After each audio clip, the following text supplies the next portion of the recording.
Hello, welcome to Acorn Thought. Today's discussion will be on professionalism, and we're going to go over professionalism and some biblical references today using the PowerPoint.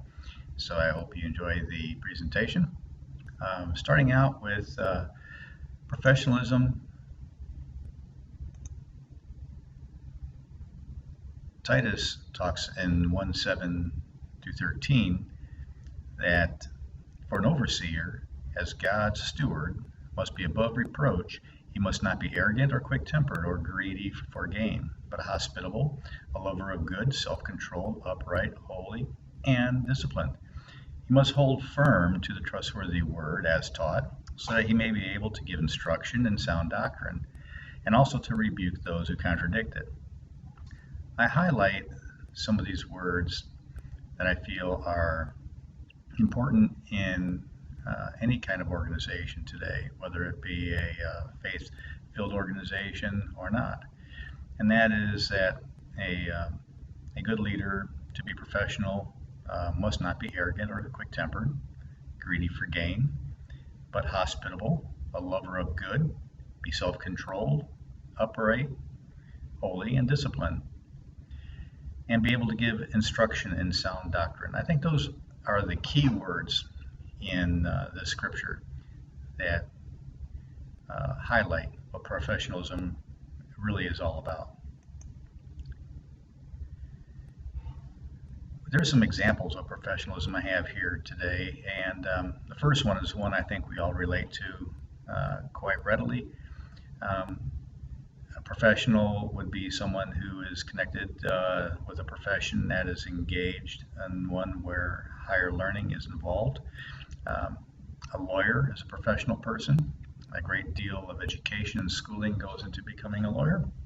And so I think we could all agree that that would be a good example of a profession and a professional person, as well as a doctor. And of course, society does have some other ideas too. It's unfortunate, I think, but there are people who make an occupation out of playing a game as a pastime. A professional golfer, he's the one who gets paid to play a game. They're considered in our society as being a professional. It doesn't necessarily require a lot of higher educational learning, and true, there is a lot of skill that goes into the game, but it still is a game. Nonetheless, in our society today, one who is endorsed and paid and can make a living at this, they're considered a professional. Also, a person who's an expert at his or her own work, and of course, who's to define what an expert is? That leaves itself to a great deal of discussion.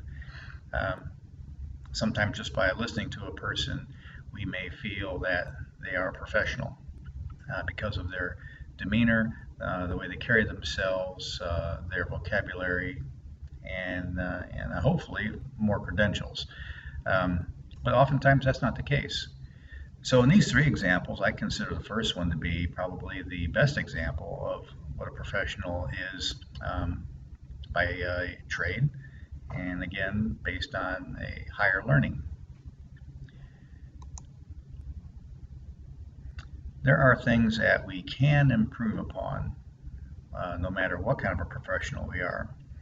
I'm going to be speaking from one who is an educated person who has to prepare academically for their career and therefore develop a profession. So it's from that angle that I approach this. But nonetheless, whatever the professional person you may be, by whatever field you are in, these things I think we can all work on. Professionals should have positive relationships. They should be able to collaborate and cooperate. They should have excellent communication skills. They should be courteous and be able to find common ground with all that they communicate with.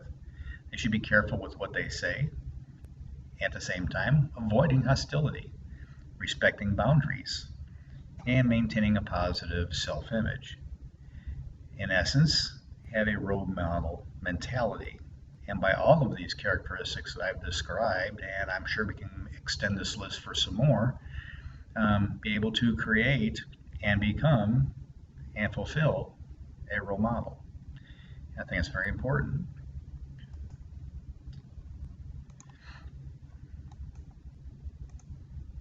This example I put in a equation form I thought would be useful to help understand what a professional is.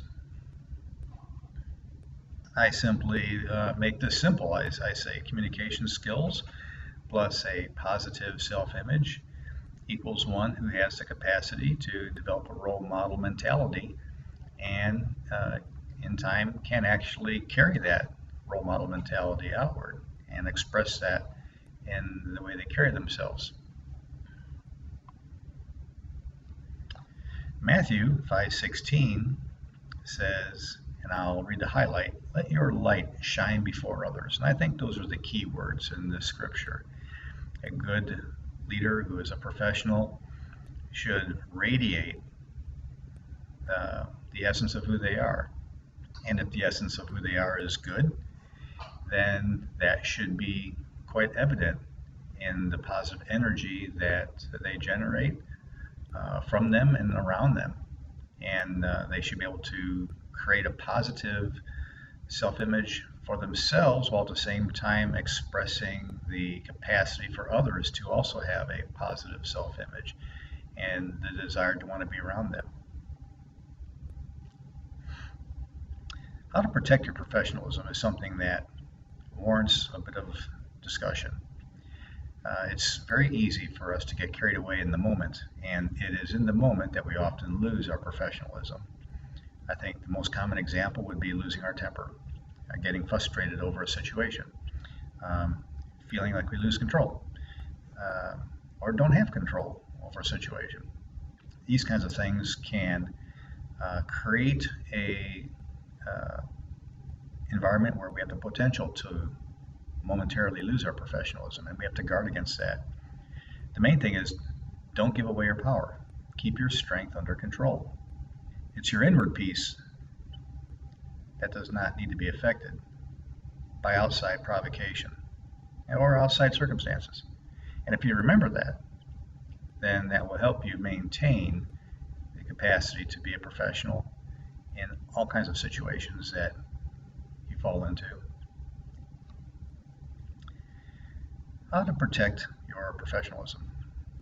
Luke says in 10:5-6 that when you enter a house, first say, peace to this house. If a man of peace is there, your peace will rest upon him. If not, it will return to you. And long story short, you'll not only receive the peace that you gave, because that's coming back to you, but you'll get their share as well. And so, it really doesn't matter what other people think about you and how they treat you.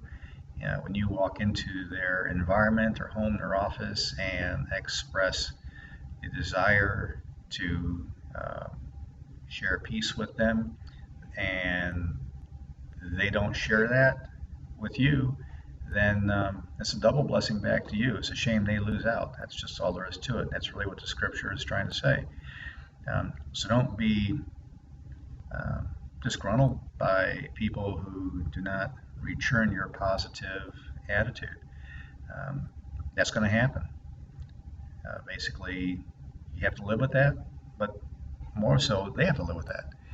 And it's to their benefit that it would be best for them to receive you positively. But in lacking that ability, then don't let it bother you.